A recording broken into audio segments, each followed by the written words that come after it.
Bismillahirrahmanirrahim. Assalamualaikum warahmatullahi wabarakatuh. Pada kesempatan kali ini kami kelompok data mining beranggotakan saya Muhammad Ipi Firdaus dan Fauzi Jamhur dan Mawan akan mempresentasikan hasil penelitian kami, yaitu prediksi penyakit jantung menggunakan data mining. Next.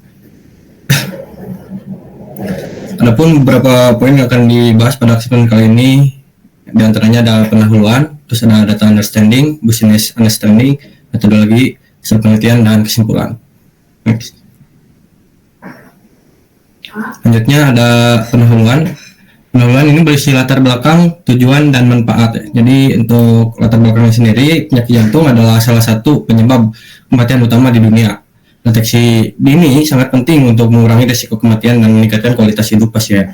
Dalam proyek ini, kami menggunakan data mining untuk menganalisis data riwayat medis pasien guna memprediksi kemungkinan penyakit jantung.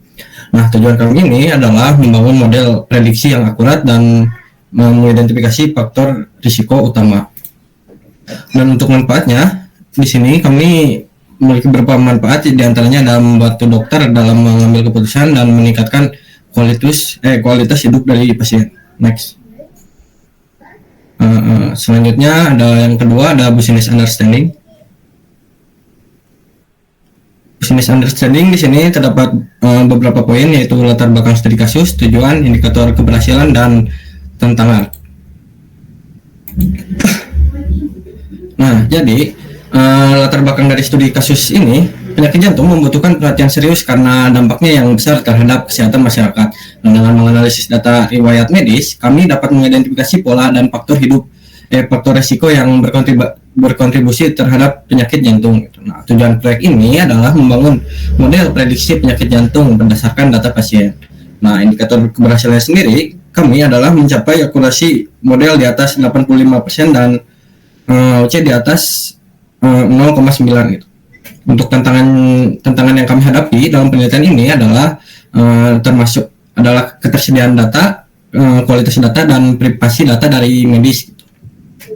Next. Selanjutnya ada data understanding. Next. Data understanding ini terdapat beberapa poin, diantaranya ada sumber data, deskripsi data, dan hasil pemeriksaan data. Nah, jadi di sini kami menggunakan dataset heat disease gitu dari Kaggle. Nah, dataset ini berisi 303 baris data dan 14 variabel seperti usia, jenis kelamin, tekanan darah, kolesterol, dan target prediksi. Seperti target prediksi di sini penyakit jantung ya. Nah, jadi setelah memeriksa data, kami menemukan bahwa tidak ada missing values atau duplikat gitu. Nah, jadi statistik deskriptif ini menunjukkan bahwa usia rata-rata pasien adalah 54 tahun dan tekanan darah rata-rata adalah 131 mmHg. Next. Selanjutnya ada metodologi yang akan dipresentasikan oleh rekan saya, Pak Fauzi. Kemudian ada metodologi di sini. Selanjutnya di sini ada tools dan teknologi, kemudian langkah-langkah analisis. Nah, jadi dalam tugas ini kami menggunakan beberapa tools dan teknologi dalam pemrograman utama kami, yaitu Python ya. Kami menggunakan library seperti Pandas untuk analisis data, Matplotlib untuk visualisasi dasar, dan Seaborn untuk visualisasi statistik yang lebih menarik.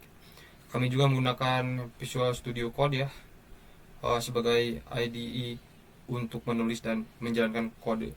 Langkah-langkah analisis kami meliputi pengumpulan data, pembersihan data, eksplorasi data, dan visualisasi data. Oke, selanjutnya ada hasil analisis. Di sini yang pertama ada grafik distribusi usia pasien. Jadi grafik ini menunjukkan sebaran usia pasien dalam dataset.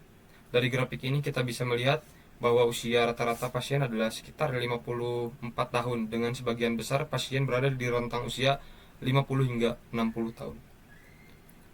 Selanjutnya ada grafik hubungan antara usia dan tekanan darah. Jadi grafik kedua ini ada scatter plot yang menunjukkan hubungan antara usia dan tekanan darah pasien. Warna titik menunjukkan, gak jelas ya, kecil. Tekanan darah pasien, warna titik menunjukkan apakah pasien memiliki penyakit jantung merah atau tidak. Kalau tidak, biru gitu. dari grafik ini kita bisa melihat bahwa tekanan darah cenderung meningkat seiring bertambahnya usia. Gitu. Oke, next. Ada yang ketiga, ada grafik heat map korelasi antar variabel. Jadi heatmap ini menunjukkan korelasi antara semua variabel numerik dalam dataset. Warna merah menunjukkan korelasi positif, sedangkan warna biru menunjukkan korelasi negatif. Dari grafik ini kita bisa melihat bahwa variabel seperti usia, tekanan darah, dan kolesterol memiliki korelasi yang cukup kuat dengan penyakit jantung. Oke, selanjutnya ada grafik distribusi penyakit jantung berdasarkan jenis kelamin. Jadi grafik ini menunjukkan jumlah pasien dengan dan tanpa penyakit jantung berdasarkan jenis kelamin. Dari grafik ini kita bisa melihat bahwa penyakit jantung lebih banyak ditemukan pada pasien laki-laki dibanding perempuan. Oke, selanjutnya ada grafik box plot kadar kolesterol berdasarkan penyakit jantung. Pada grafik kelima ini, box plot ini menunjukkan distribusi kadar kolesterol pada pasien dengan dan tanpa penyakit jantung gitu. Dari grafik ini kita bisa melihat bahwa pasien dengan penyakit jantung cenderung memiliki kadar kolesterol yang lebih tinggi. Oke, selanjutnya ada kesimpulan.